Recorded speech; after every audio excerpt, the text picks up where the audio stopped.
ব্যর্থতা। আজকে আমি যে আলোচনার মুখ্য উদ্দেশ্য হলো এটাই যে আজকে আমরা মুসলমান বাংলাদেশের 91.0.4 মুসলমান বসবাস করতেছি। 2022 সালের গণশুমারি অনুপাতে বাংলাদেশে মুসলমানের সংখ্যা শতকরা কত? 91.04। 91 জনের বেশি হলো মুসলমান। 91 জনের বেশি যদি মুসলমান হয়, সেই দেশের রাষ্ট্র ক্ষমতায় তো এই কোরআন ছাড়া আর কিছু থাকতে পারে না। কথা বলেন না কেন? 91 জনের বেশি যদি মুসলমান হয়, 91% মুসলমান যদি থাকে, সেই রাষ্ট্রের সংবিধান তো কোরআন ছাড়া আর কিছু হতে পারে না। কথা বলেন না কেন? কিন্তু হচ্ছে না কেন? এই ব্যর্থতার দায় আমাদের মুসলমানদের কাঁধে। আজকে দেখেন, হিন্দু, বৌদ্ধ, খ্রিস্টান, সংখ্যালঘু যত গোষ্ঠী আমাদের বাংলাদেশে আছে, এদের একটা ঐক্য জোট আছে। কি আছে? মাত্র 9%, 7% হিন্দু আর 2% হচ্ছে অন্যান্য ধর্মাবলম্বীরা। তাহলে যে কজন আছে তাদের একটা ধর্মীয় জোট আছে। সবাই ধর্ম যার যার হিসেব করে, জোট সবার হিসেব করে সবাই এক জোটে আসতে পেরেছি।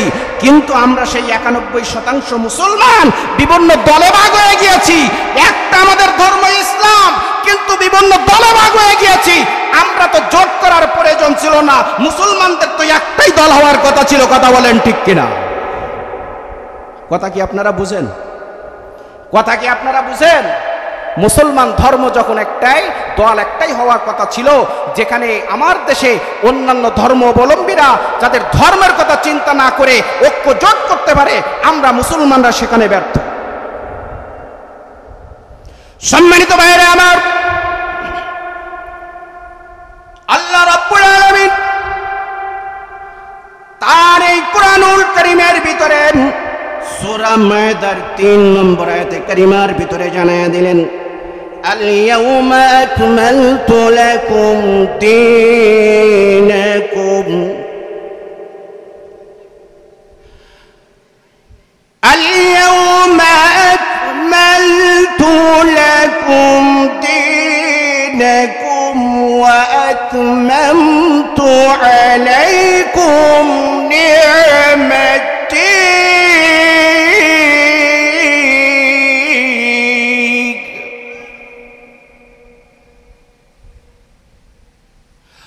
وَرَضِيتُ لَكُمُ الْإِسْلَامَ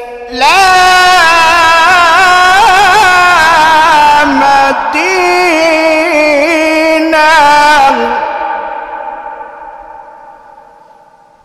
আল্লাহ রাব্বুল আলামিন জানায় দিলেন, বিশ্বের মুসলমান শোনো, সূরা মায়দার 3 নম্বর আয়াতে কারিমার ভিতরে আমি ঘোষণা দিয়ে দিলাম, পৃথিবীর ভিতরে যেই কত ধর্ম আমি দিয়েছি, একমাত্র কেবলমাত্র ইসলামের ভিতরেই তার পূর্ণাঙ্গতা সমাপ্ত ঘোষণা করেছি।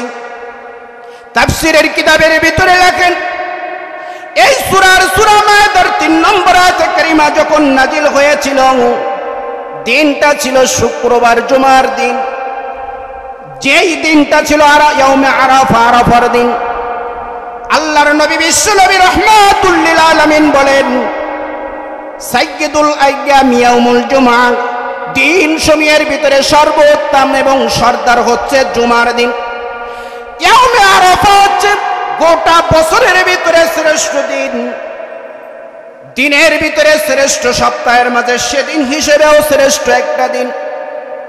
আসরের নামাজের পরে মাগরিবের নামাজের আগ মুহূর্তে আল্লাহর নবী রাহমাতুল লিল আলামিন বিশ্ব নবী আমার উটের ভিতরে, উটের পিঠে বসে আছেন। এমন সময় জিবরিল আমিন এসে বলে, নবী গো, এমন একটা আয়াত নিয়ে আপনার কাছে আমি হাজির হইলাম গো, যে আয়াতখানা আজ পর্যন্ত আল্লাহ রাব্বুল আলামিন তার নাজিলকৃত 103 খানা কিতাবের ভিতরে কোনটার ভিতরে এমন আয়াত নাজিল করেনি। জোরে কোন সুবহানাল্লাহ। যে আয়াত জিবরিল আমিন বলছেন যে আয়াত আমি নিয়ে আসছি, এই আয়াতখানা আল্লাহ সুবহানাহু ওয়া তাআলা ইতোপূর্বে তার নাজিলকৃত কোন গ্রন্থের ভিতরে এমন আয়াত নাজিল করে না। তাহলে আল্লাহ পাক রব্বুল আলামিন বলছেন সেই আয়াতটা হচ্ছে এই আল ইয়াউমা আকমালতু লাকুম দীনাকুম। ও নবী গো, আমি আল্লাহ পাক রব্বুল আলামিন জানায়া দিলাম যে আমি ইসলামকে পূর্ণাঙ্গ কমপ্লিট কোড অফ লাইফ, একটা পূর্ণাঙ্গ জীবন ব্যবস্থা হিসেবে আপনার উম্মতের জন্য নাজিল করে দিয়েছে। সুবহানাল্লাহ বলবেন না আপনারা? তাহলে এই পূর্ণাঙ্গ জীবন ব্যবস্থা যে ইসলাম, এটা মানার পরে আমাদের কারোর অন্তরে কি আর কোনো হীনমন্যতা থাকবে নাকি যে আমাদের ধর্ম নিয়ে কোনো সংশয় আছে? কথা বলেন সবাই, সংশয় আছে? সংশয় নেই। আল্লাহ পাক বলেন আজকে ও নবী, আজকে আমি আমার ইসলাম, আপনার এই ধর্মকে আমি পরিপূর্ণ করে দিলাম। সাহাবায়ে কেরাম, পয়গম্বরের সাহাবায়ে কেরাম যখন আয়াত শুনছেন, সকল সাহাবায়ে কেরাম খুশিতে আত্মহারা হয়ে একজন আরেকজনকে এই নিউজটা পৌঁছে দিচ্ছে, মেসেজটা পৌঁছে দেয়। কারণ আল্লাহ রাব্বুল আলামিন এমন একটা আয়াত নাজিল করে দিয়েছেন যে এই রকম আয়াত আর কোন কিতাবের ভিতরে নাই গো। এই ঘটনা যখন আবু বকর রাদিয়াল্লাহু তাআলা আনহুর কানে গেছে, সবাই শুনে আনন্দে আত্মহারা হয়ে হাস্যোজ্জ্বল চেহারায় আছে। কিন্তু হযরত আবু বকর রাদিয়াল্লাহু তাআলা আনহু যখন শুনছে, তাফসীরের কিতাব প্রমাণ করে ভাই গো, আবু বকর রাদিয়াল্লাহু তাআলা আনহুর দুইটা চোখ দিয়ে পানি পড়ে। সাহাবায়ে কেরাম, সকল সাহাবায়ে কেরাম একত্রিত হয়ে হযরত আবু বকরের দিকে সবাই শরণাপন্ন হলেন। ও আবু বকর, যে আয়াত নাজিল হয়েছে, আয়াতটা শুনে তো আমরা সবাই খুশি হলাম, তুমি কেন কাঁদো? এরকম জানতে ইচ্ছা কি আমাদের হয়? যে আয়াত নাজিল হয়েছে, যে পাওয়ারফুল একটা ধর্ম আল্লাহ পাক দিয়েছেন, যে রকম পাওয়ারফুল ধর্ম আগে ছিল না, এটা পাওয়ার পরে খুশি লাগবে কি লাগবে না? সবাই বলেন খুশি লাগবে কি লাগবে না? অবশ্যই খুশি লাগবে। হযরত আবু বকর কাঁদতেছে, সাহাবায়ে কেরাম বলতেছেন যে আমাদেরকে একটু জানার দরকার, কৌতূহল অন্তরের ভিতরে, যে আবু বকর কেন কাঁদে। আবু বকর ডাক দিয়ে বলে, আমার সাথী ভাইরা, শুনো, যেই নবীকে আল্লাহ রাব্বুল আলামিন দুনিয়াতে পাঠিয়েছেন, এই নবী ইসলামকে পূর্ণতা দেওয়ার জন্য এসেছিলেন। আজকে যখন আল্লাহ রাব্বুল আলামিন এই ইসলামের পূর্ণতা দান করে দিয়েছেন গো, আমার মনে হয় আল্লাহর নবী আর বেশি দিন আমাদের মাঝে থাকবেন না। এই ব্যাখ্যাটা কার? মুরব্বী সাহাবী হযরত আবু বকরের ব্যাখ্যা। কিতাবের ভিতরে লেখা আছে,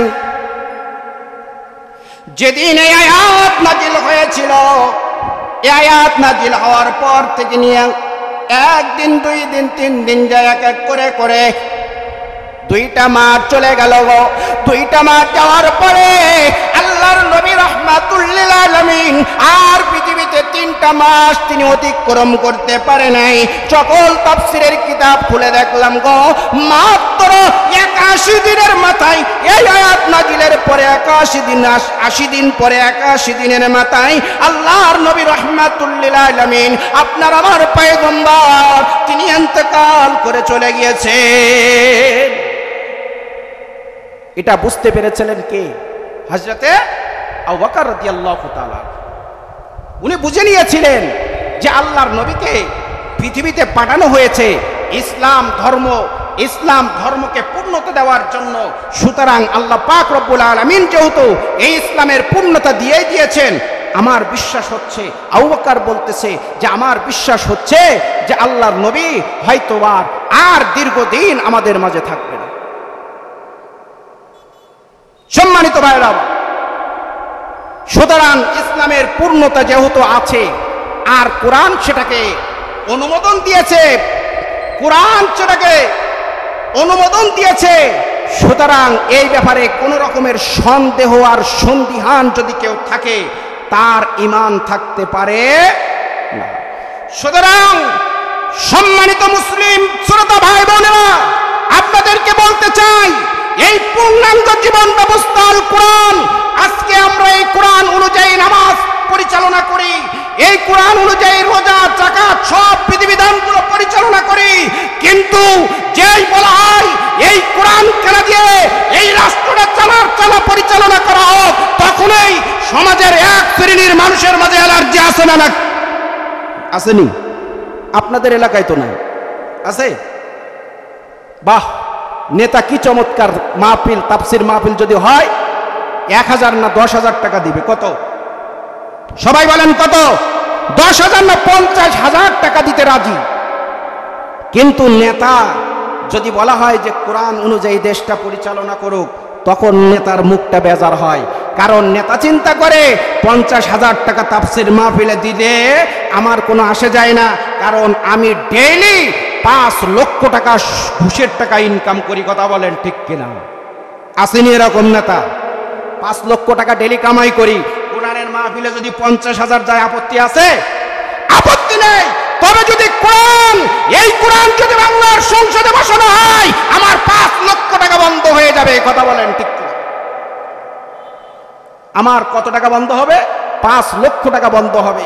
সুতরাং মাহফিল হুজুরদেরকে বলে মাহফিল আপনি করেন, বক্তা কাকে আনবেন আনেন, সমস্যা নাই, বক্তার যাবতীয় খরচ আমার, বক্তা আমার বাড়িতে খাবে গরুর গোশ, ভুনা গরুর গোশ, আমার পুকুরের সব থেকে বড় মাছ, কোনো আপত্তি নেই। ছাগল খাসি কি খাবে, ফল ফুল, কোনো আপত্তি নেই। কিন্তু বক্তা যেই বলে কোরআনের আইন পরিচার, কোরআনের আইন অনুযায়ী দেশটা চলুক, তখনই নেতার মাথা ঘুরে যায়। কথা বলেন ঠিক কিনা? আমাদের দেশে এমন নেতা আসেনি যারা নিজেদেরকে মুসলমান দাবি করে, আবার যখন তারা সাংবাদিকের মুখোমুখি হয়, মাইক পেলেই তারা বলে যে ইসলামের সঙ্গে আর রাজনীতির সঙ্গে কোনো ধরনের সম্পর্ক নেই। বলে কি বলে না? তাহলে আমার মনে হয় যে ইসলামটা একটু বাকি ছিল পূর্ণাঙ্গ হতে, যে সব কিছু কোরআনের ভিতরে ছিল, কিন্তু রাজনীতিটা আপনি কেমনে করবেন এইটা মনে হয় আর কোরআনে নাই। নাকি বলেন? এইটুকু বাদ দিয়েছে কোরআন। ও মুসলমান শুনো, নামাজ তুমি পড়তে পারো নাই, তোমার ঈমান যাবে না। রোজা তুমি রাখতে পারো নাই, তোমার ঈমান যাবে না। যাকাত তুমি দিতে পারো নাই, তোমার ঈমান যাবে না।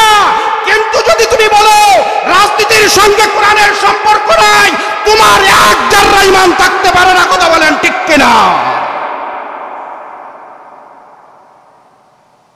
তুমি নামাজ পড়বে না, তুমি ফাসেক। ইসলামী আইন মোতাবেক কেউ যদি নামাজ আদায় না করে, কবিরা গুনাহ করে, তাহলে তাকে ইসলাম বলে ফাসেক।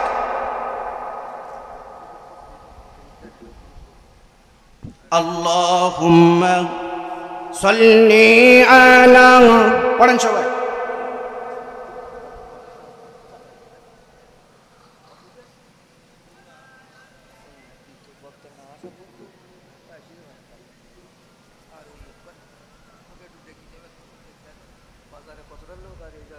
সম্মানিত ভাইরা আমার সামনে এখনো পর্যন্ত আমি দেখতেছি রোডে অনেক ব্যক্তিরা আছেন, অনেক ইসলাম প্রিয় ভাই বাবাজিরা আছেন। আল্লাহর হাবিব সাল্লাল্লাহু আলাইহি সাল্লাম বলেছেন, এরপরে অনেকে বাজারে অনেক খাবারের দোকানে আপনারা অপেক্ষা করছেন। আল্লাহ রাসূল সাল্লাল্লাহু আলাইহি সাল্লাম বলেছেন,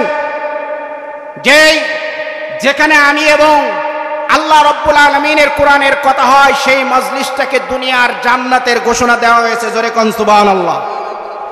দুনিয়ার জান্নাতের ঘোষণা দেওয়া হয়েছে। দুনিয়ায় যদি কেউ জান্নাত দেখতে চায়, তাহলে সেজন্য এরকম দ্বীনি মাহফিল, কোরআনের মাহফিল, তাফসিরুল কোরআনের মাহফিলগুলোকে সে অ্যাটেন্ড করে। যত সময় পর্যন্ত আমি বলি আমি বিভিন্ন মাহফিলে এই কথাটা বলি যে আপনি মাহফিল থেকে শুনে গিয়ে কোনোটা আমল করেন না, কোনো কথা শুনে আপনি আমল করেন না, কিন্তু যত সময় পর্যন্ত এই মাহফিলের প্যান্ডেলের ভিতরে আছেন আপনি গুনাহমুক্ত আছেন। কথা বলেন ঠিক কিনা?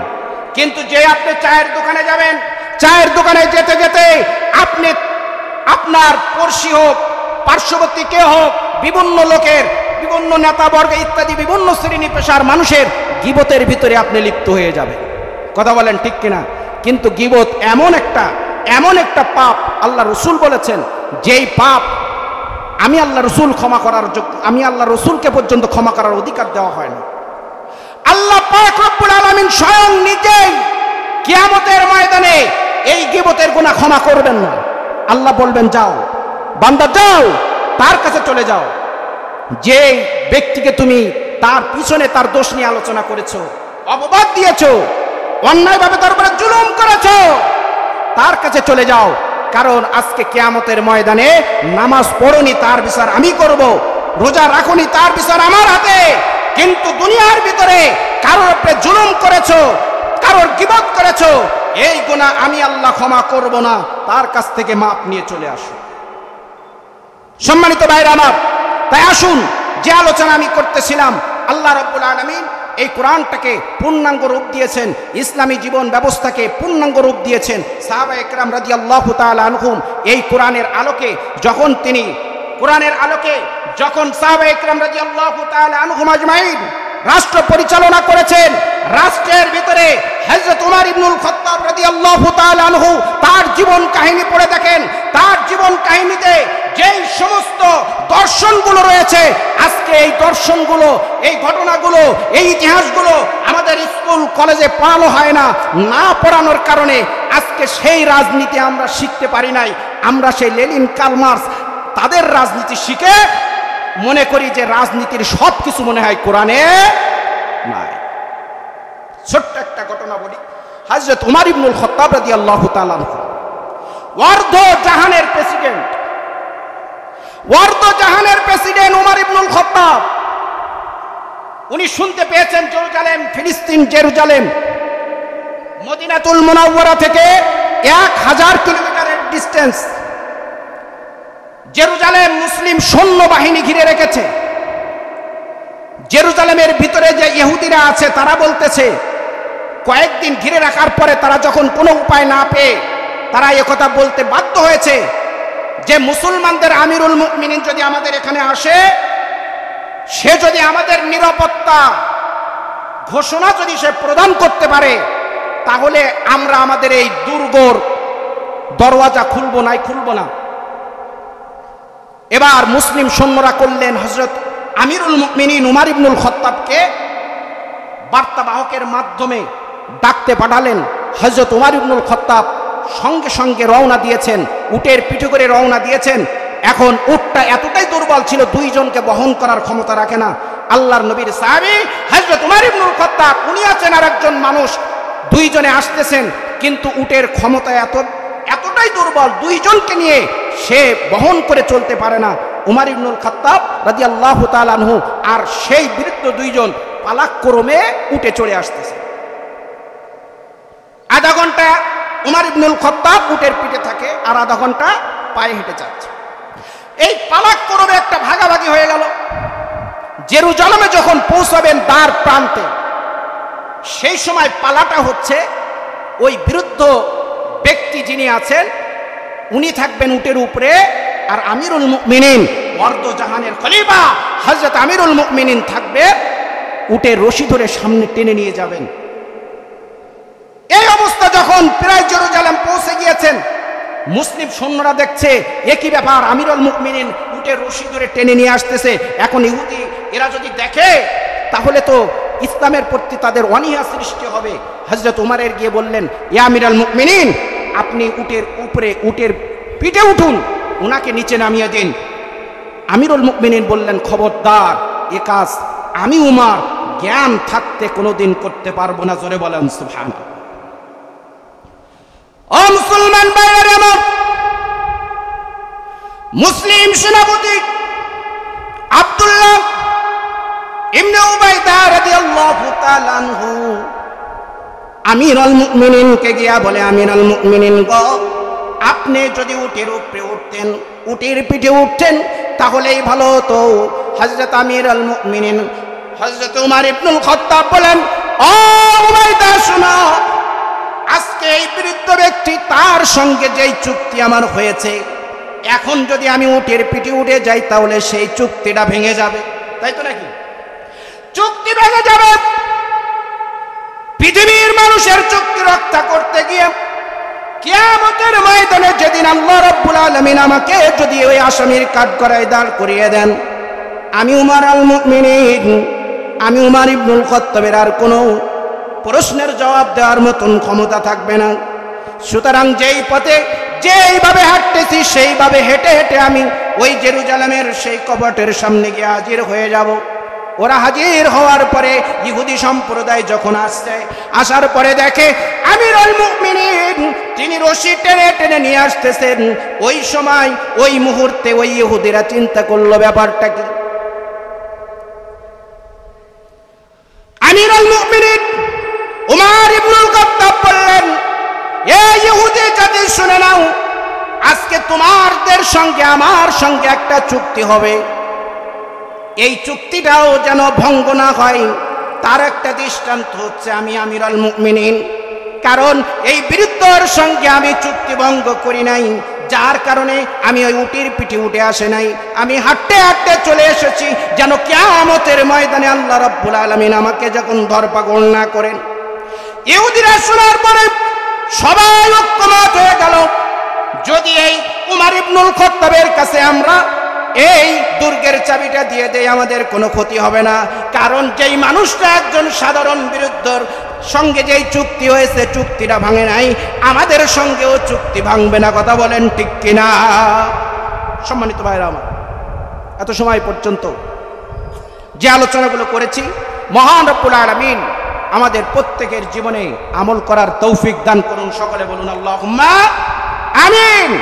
পরিশেষে একটা কথাই বলতে চাই যে আমার মূল কথাটা হচ্ছে এই মেসেজ যে আমরা মুসলমানরা গত 24 আগস্টের পরে আমাদের মুসলমানদের জন্য, ইসলামপন্থীদের জন্য একটা সুযোগ সম্ভাবনা তৈরি হয়েছে। এই সম্ভাবনাকে যদি আমরা কাজে লাগাইতে না পারি তাহলে আগামী 100 বছরে এমন সম্ভাবনা সুযোগ আসবে কিনা আমার মনে হয় না। সুতরাং এই সম্ভাবনার সুযোগকে কাজে লাগিয়ে গোটা বাংলার মুসলমানরা, গোটা বাংলার ইসলামপন্থীরা আমরা এক বাক্সে ভোট দেব ইনশাআল্লাহ। কথা বলেন ঠিক কিনা? এই নিয়ত আজই করে যাবেন, কোশ্চিন কালেও ভাঙবেন না। যারাই আমাদের এই ঐক্যবদ্ধ প্ল্যাটফর্মকে যারা নস্যাৎ করার চেষ্টা করবে, ষড়যন্ত্র করবে, আবারও সেই ফ্যাসিস্টদের দোসরদের সঙ্গে যদি জোট করে, আমরা এই জমিন থেকে, এই কোরআনের মাহফিল থেকে বলতে চাই তাদেরকে এই বাংলাদেশের জনগণ চিরদিনের জন্য বয়কট করে রাখবে। কথা বলেন ঠিক কিনা? ونصلي على من لا نبي بعده ونشهد أن لا إله إلا الله وحده لا شريك له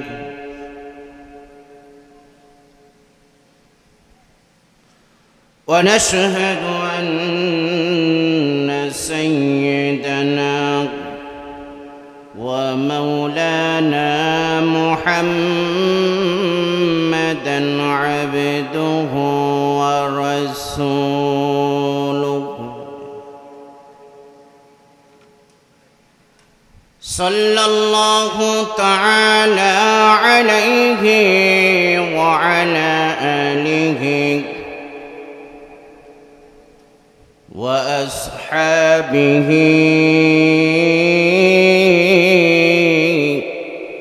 وبارك وسلم تسليما كثيرا كثيرا.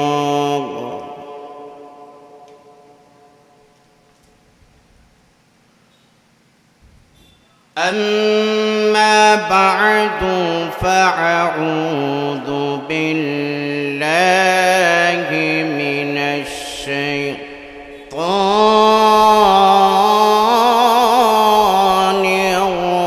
الرجيم.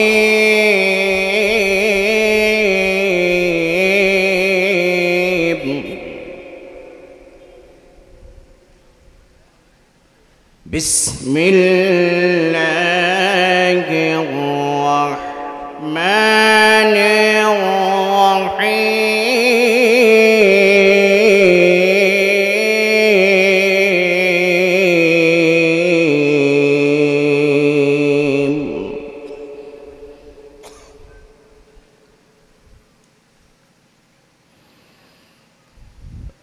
اليوم أكملت لكم دينكم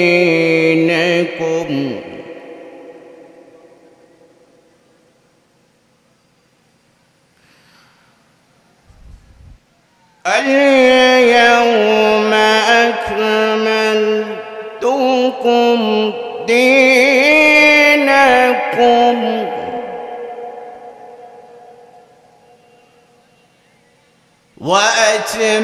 وأتممتم عليكم نعمتي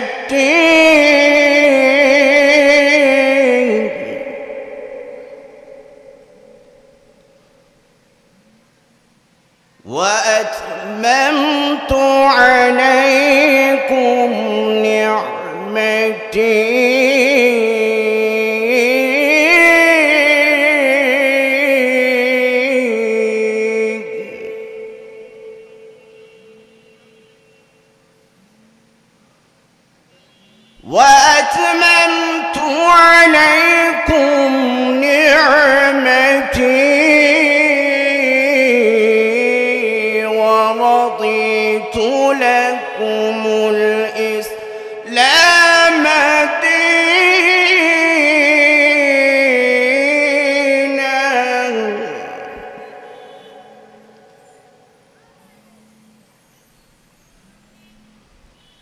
وعن عمر بن الخطاب رضي الله تعالى عنه قال بينما نحن عند رسول الله صلى الله عليه وسلم ذات يوم اطلع علينا رجل شديد بياض الثياب شديد سواد الشعر لا يرى عليه أثر الثوب ولا يعرف منا أحد حتى جلس إلى النبي صلى الله عليه وسلم فأسند ركبتيه إلى ركبتيه وعلى كفيه على فخذيه. قال يا محمد أخبرني عن الإسلام. قال أن تشهد أن لا إله إلا الله وتقيم الصلاة وتؤتي الزكاة وتصوم رمضان وتحج البيت إن استطع إليه السبيل. صدق الله العظيم وصدق رسوله النبي الكريم ونحن على ذلك من الشاهدين والشاكرين والحمد لله رب العالمين.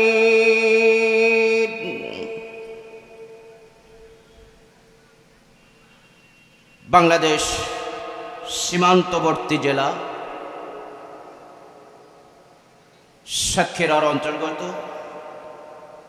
আশাশুনি উপজেলার বোধাটা ইউনিয়নের প্রাণ কেন্দ্রে অবস্থিত বোধাটা পশ্চিমপাড়া হামিদিয়া ফুরকানিয়া মাদ্রাসা ও মসজিদ কর্তৃক আয়োজিত আজকের এই প্রোগ্রামের সম্মানিত সভাপতি আমার ডাইনে বসা অ্যাডভোকেট শহীদুল ইসলাম সাহেব বারাকাল্লাহু ফি হায়াতি এপিপি জজকোট সাতক্ষীরা সাবেক চেয়ারম্যান আশাশুনি উপজেলা পরিষদ। আজকের এই মাহফিলের প্রধান আকর্ষণ হযরতুল আল্লাম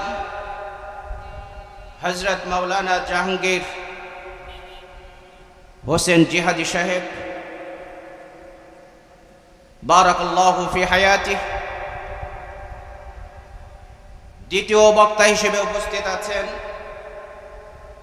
হযরত মাওলানা জাহান আলী সাহেব খুলনা। আমার পূর্বে এত সময় পর্যন্ত যে সকল উলামায়ে কেরাম, উলামায়ে হাজারাত কথা রেখেছেন, আল্লাহ সুবহানাহু ওয়া তাআলা প্রত্যেকের জাযায়ে খায়ের দান করুন। পাশাপাশি যে আলোচনাগুলো শুনেছি, মহান রব্বুল ইজ্জত ওয়াল জালাল আমাদের বাস্তব জীবনে কথাগুলো অনুকরণ করে চলার তৌফিক দান করুন। সকলে বলুন আল্লাহুম্মা আমিন। সম্মানিত ভাইরা আমার, আমি আমার আলোচনার শুরুতেই শুকরিয়া আদায় করছি সেই মহান রব্বুল আলামিনের আলিশান দরবারে, যিনি আমাদেরকে আজকের এই সুন্দর পরিবেশে উন্মুক্ত ময়দানে মাহফিল করার মতন সৌভাগ্য দান করেছেন। এজন্য আপনারা খুশি নাকি বেজার? সবাই বলেন খুশি নাকি বেজার? তাহলে সেই আল্লাহর কাছে আমরা একটু শুকরিয়া আদায় করতে আমাদের কারোর কোনো আপত্তি আছে? আমরা প্রাণ খুলে সেই মহান রব্বুল আলামিনের কাছে, মহান রব্বুল আলামিনের শিখানো ভাষায় কালিমাতুশ শুকর আদায় করছি। সকলেই বলুন আলহামদুলিল্লাহ। কারণ এরকম একটা পরিবেশ আমরা দীর্ঘদিন পর্যন্ত দেখতে পাই নাই, যেখানে একটা মাহফিলের প্রোগ্রাম করার জন্য বারংবার নেতা কর্মীর কাছে ছুটতে হয়েছে।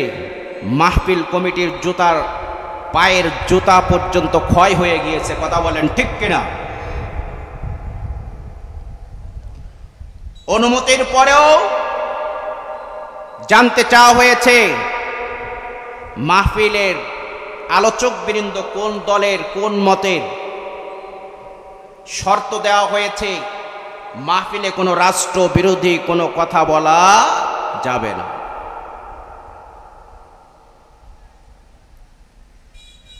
সরকার কর্তৃক যেই সকল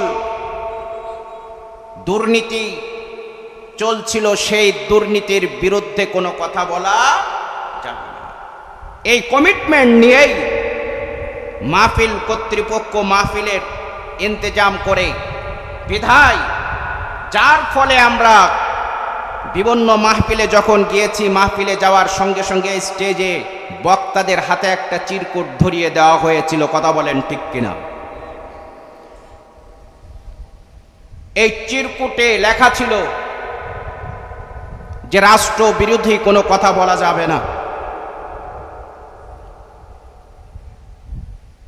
এই সম্পূর্ণ দায়ভার আর দোষ আমি মাহফিল কমিটিকে দেই না। কারণ মাহফিল কমিটি যারা হয় তারাই বুঝে যে একটা প্রোগ্রাম আনার জন্য, এই মাহফিলটার জন্য, অনুমোদনের জন্য কতটা তেল, কতটা টাকা, কতটা সময় তাদের ব্যয় করতে হয়েছে। কথা বলেন ঠিক কিনা?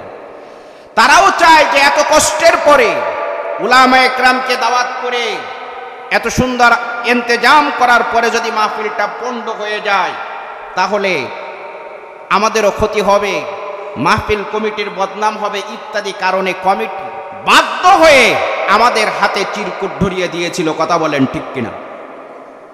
আর আমাদের বক্তাদের কাজ ছিল স্টেজে যখন আসতো দোয়া ইউনুস পড়তে পড়তে আসতো। কি পড়তে পড়তে আসতো ভাই? দোয়া ইউনুস পড়তে পড়তে আসতো। 100 বার দোয়া ইউনুস পড়া হয়ে যেত, না জানি এখানে আবার কে বসে আছে। কারণ আমরা দেখেছি ফ্যাসিস্ট সরকারের আমলে মাহফিল কর্তৃপক্ষ কোন রকম তাদের অতিথি ছাড়া মাহফিলের কোনো পারমিশন, অনুমোদন দেওয়া হতো না। সুতরাং বক্তা যখন আলোচনা করত, দুই পাশে বসে থাকতো তৎকালীন সময়ের এই ফ্যাসিস্ট সরকারের দোসররা যদি কোনো কথা কোরআনের আলোকে বললেও সেই কথাগুলো যদি তাদের গায়ে লাগতো, গায়ে পড়তো, সঙ্গে সঙ্গে তারা মাহফিলের স্টেজে তার প্রতিবাদ করেছে। কথা বলেন ঠিক কিনা? কিন্তু আল্লাহ রাব্বুল আলামিন সেই বাতাস ঘুরিয়ে দিয়েছেন। আল্লাহ পাক সেই বাতাস ঘুরিয়ে দিয়েছেন। আজকে যেই দোয়া ইউনুস পড়ে স্টেজে উঠতে হইতো, আজকে আল্লাহ পাকের কি কারিশমা, সেই ডক্টর ইউনুসকে ক্ষমতার আসনে আসীন করিয়ে দিয়েছেন। কথা বলেন ঠিক কিনা? আমার মনে হয় যে উনি যতদিন আছেন, আশা করা যায় আর এরকম ইসলামিক কোন সেমিনারের জন্য, ওয়াজ মাহফিলের জন্য আর পারমিশনের প্রয়োজন হবে। সম্মানিত ভাইরা আমার, সুতরাং সব কিছু মিলিয়ে পরিবেশ আমাদের অনুকূলে, ইসলামী কোনো কার্যক্রমে বাধা নাই একেবারেই বললে ভুল হবে। এখনো কিছু কিছু জায়গায় তার রেশ রয়ে গিয়েছে। আমরা গতকালকে রাত 11টায় দেখেছি আমাদের সাতক্ষীরার মাটিতে, আলিপুরের জমিনে স্টেজের ভিতরে উলামায়ে কেরামকে অকথ্য ভাষায় গালিগালাজ করা হয়েছে। যেই ভাষা একজন সভ্য মানুষের মুখ দিয়ে কখনো বের হতে পারে না। কথা বলেন ঠিক কিনা? অশিক্ষিত মানুষ, ভ্যান চালক মানুষ যেই ভাষা ব্যবহার করতে শরম পায়, লজ্জা বোধ করে, একজন ইউপি চেয়ারম্যান হয়ে বারবার নির্বাচিত চেয়ারম্যানের মুখ থেকে আমরা কোশ্চিন কালেও সেটা আশা করিনি। কথা বলেন ঠিক কিনা? সুতরাং আমাদের সময় এসেছে, সময় ঘুরেছে। ঐক্যবদ্ধ প্ল্যাটফর্ম যদি তৈরি করতে পারি তাহলে আমাদের কপাল ভালো। নতুবা যেই নির্যাতন সহ্য করেছিলাম দীর্ঘ 15.5 বছর যাবৎ, আবারও এই আকাশের নিচে মুসলমানদের কপালে সেই অশনি বার্তা দিয়ে যাচ্ছে, আবারও নির্যাতনের শিকার হতে হবে। কথা বলেন ঠিক কিনা? সম্মানিত ভাইরা আমার, তাই আসুন, অনেক ভাইরা দেখছি আপনারা রাস্তায় দাঁড়িয়ে আছেন, মাহফিলের প্যান্ডেলে চলে আসুন। আমার সময় খুবই সীমিত, অল্প সময় কথা বলবো। আমি কোরআনুল কারীম থেকে একটা ছোট্ট আয়াতে কারিমা তেলাওয়াত করেছি। সূরা মায়েদার 3 নম্বর আয়াতে কারিমা তেলাওয়াত করেছি। যে আয়াতে কারিমার ভিতরে আল্লাহ রাব্বুল আলামিন গোটা বিশ্বের মানুষকে একটা মেসেজ দিয়েছেন।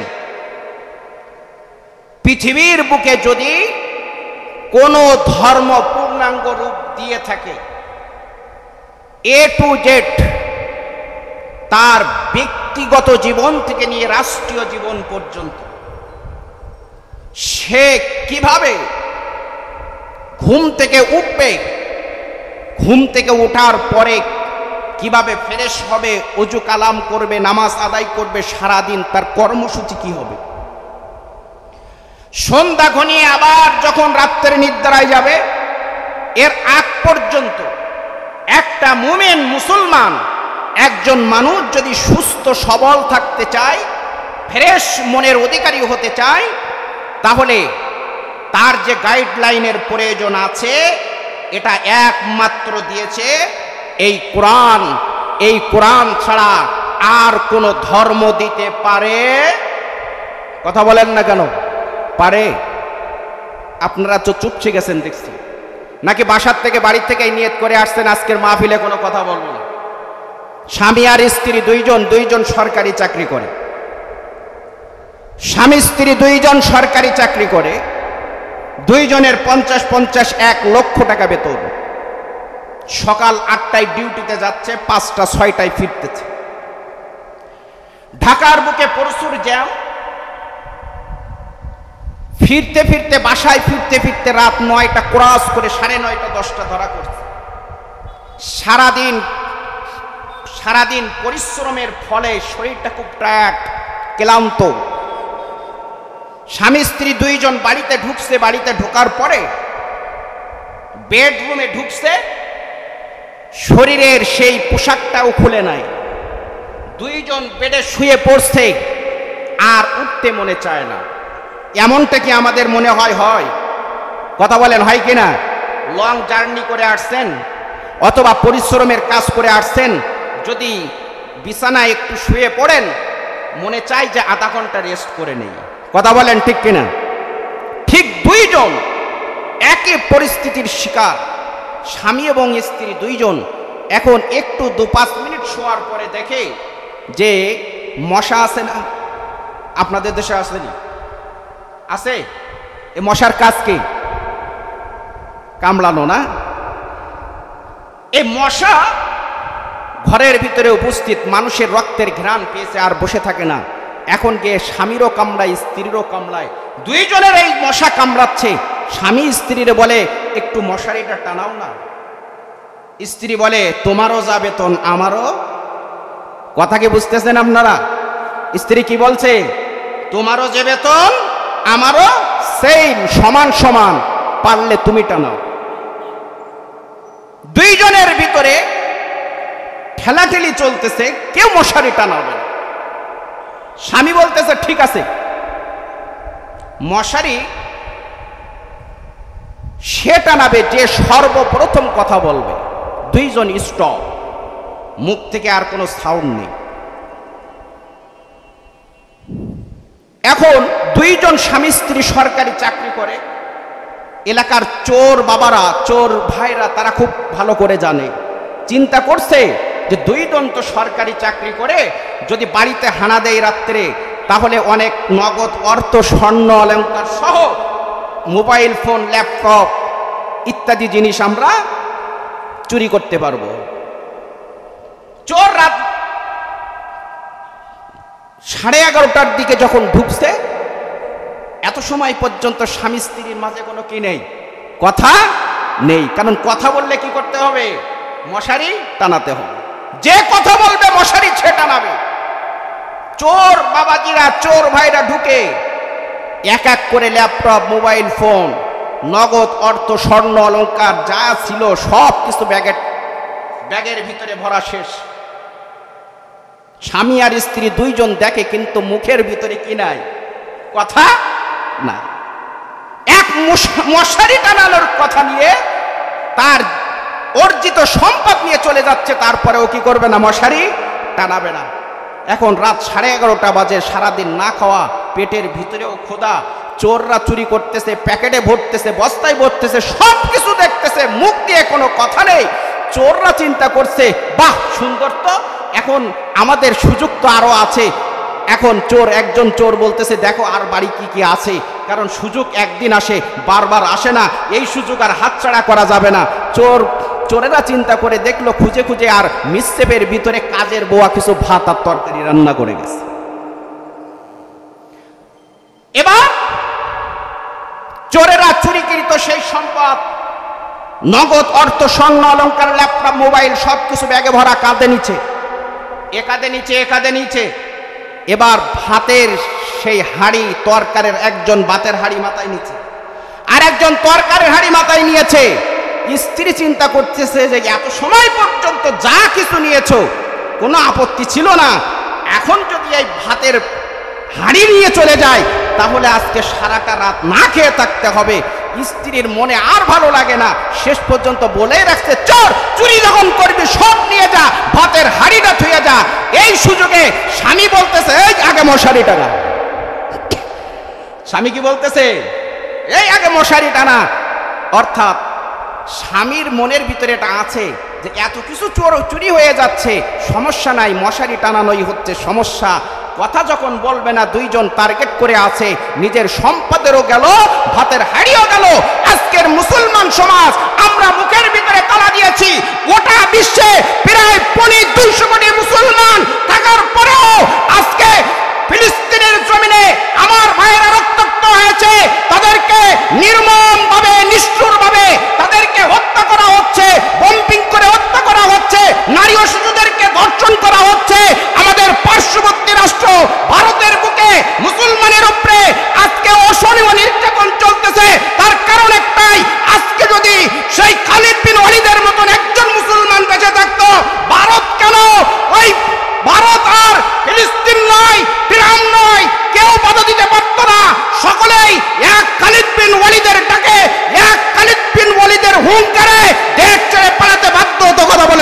কিনা? এগুলো গায়ের জোরের কথা না, এরকম দৃষ্টান্ত আছে। মুসলিমদের ইতিহাস পড়ে দেখেন, এরকম দৃষ্টান্ত অহরহ আছে। মুসলমান একটা হুঙ্কার দিয়েছে, তৎকালীন সময়ের পরাশক্তি রোম থরথর থরথর করে কেঁপেছে। জোরে বলেন সুবহানাল্লাহ। কারণ কি? তখন মুসলমানের মাঝে ঈমানি পাওয়ার ছিল। কি ছিল? ঈমানি পাওয়ার ছিল, ঈমানি শক্তি ছিল। আজকে আমরা মুসলমান, নিজেদেরকে মুসলমান দাবি করি। আজকে ফ্যাসিস্ট এবং তাদের দোসরদের পা লেহন করতে করতে আমাদের সময় চলে গিয়েছে। সব ধরনের দালালি বাটপারি বাদ দিয়ে আবারও যদি মুসলমান ঐক্যবদ্ধ প্ল্যাটফর্মে চলে আসতে পারে, আল্লাহ রাব্বুল আলামিনের ওয়াদা, আবারও আল্লাহ পাক এই জমিনের মালিকানা মুসলমানদের হাতে তুলে দিবেন। কথা বলেন ঠিক কিনা? এই ভারত 650 বছর মুসলমানরা শাসন করেছে। শুনলে অবাক হচ্ছেন? ভারত কি কারা শাসন করেছে? 665 বছর। 665 বছর ভারত শাসন করেছে মুসলমান।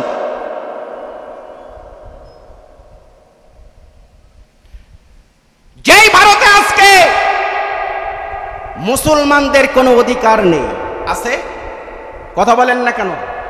ভারতে একটা কুকুরের দাম আছে, ভারতে একটা শুকুরের দাম আছে, ভারতে একটা গরুর দাম আছে, কিন্তু আমার ভাই কোন মুসলমানের এক চাইনা মূল্য সেখানে দেওয়া হয় না। কথা বলেন ঠিক কিনা?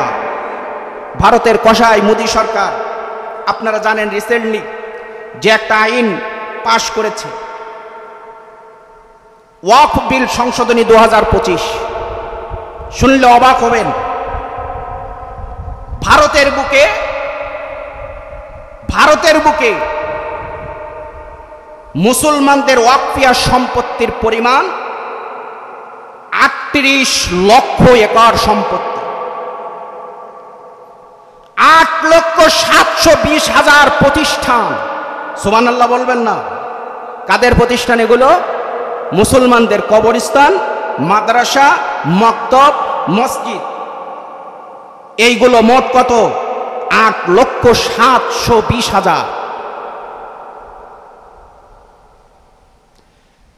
যার পরিমাণ হচ্ছে 38 লক্ষ একর সম্পত্তি। ভারতের যে সমস্ত প্রতিষ্ঠানের নামে সম্পত্তি আছে, সব থেকে বেশি সম্পত্তি আছে হচ্ছে ইন্ডিয়ান সেনাবাহিনীর কাছে। তারপরে ভারতের যে প্রতিষ্ঠানের সব থেকে বেশি সম্পত্তি আছে সেটা আছে ভারতের রেলওয়ে। তৃতীয় নম্বরে আছে মুসলিমদের এই ওয়াকফকৃত সম্পত্তি। এই সম্পত্তির দিকে এই কসাই মুদি আর সহ্য করতে পারে না। সে এখন এই মুসলিম ওয়াকফ বোর্ডের ভিতরে হিন্দুদেরকে ঢোকানো বাধ্যতামূলক করে দিয়েছে। কমপক্ষে 2 জন হিন্দুকে সেখানে সদস্য হিসেবে রাখতে হবে। আমার মনে বলে যে আজকে 2 জন ঢুকিয়েছে, একটা সময় 4 জন ঢুকবে, একটা সময় 50-50 হবে, আর একটা সময় এই ওয়াকফ বোর্ডের প্রধান একজন হিন্দু হবে। আর এই মুসলমানের এই 8,07,000-20,000 প্রতিষ্ঠান, 38 লক্ষ একর সম্পত্তি এই মোদী সরকার বাজেয়াপ্ত করে দিবে। কথা বলেন ঠিক কিনা? এই পায়তারা এই ষড়যন্ত্র নিয়েই তারা মাঠে নেমেছে, মুসলমানের রক্ত নিয়ে খেলা করছে। যখন এই বিল পাশ করলো, পাশ করার পরে ভারতের মুসলমানরা জাগ্রত হয়েছে, তারা আন্দোলনে নেমেছে, মিছিল মিটিং করতেছে। সেখানে আমাদের যেমন এখানে আমাদের খুনি হাসিনা যেরকম গত 24 আগস্টের ঘটনা, জুলাই আগস্টের ঘটনা, ইন্টারনেট কানেকশন অফ করে দিয়ে ভারতের সঙ্গে গোটা বাংলাদেশের যোগাযোগ ব্যবস্থাকে ছিন্ন করে যখন এই ছাত্রদের উপর, সাধারণ জনতার উপর নির্মম নির্যাতন চালিয়েছিল, ঠিক ভারত সরকার তারই অনুকরণে আমার মুসলিম ভাইদেরকে ইন্টারনেট কানেকশন অফ করে দিয়ে যেন গোটা জানি না জানতে পারে তাদের উপরে সেই নির্যাতন চালানো হয়েছে। কথা বলেন ঠিক কিনা? সম্মানিত ভাইরা আমার,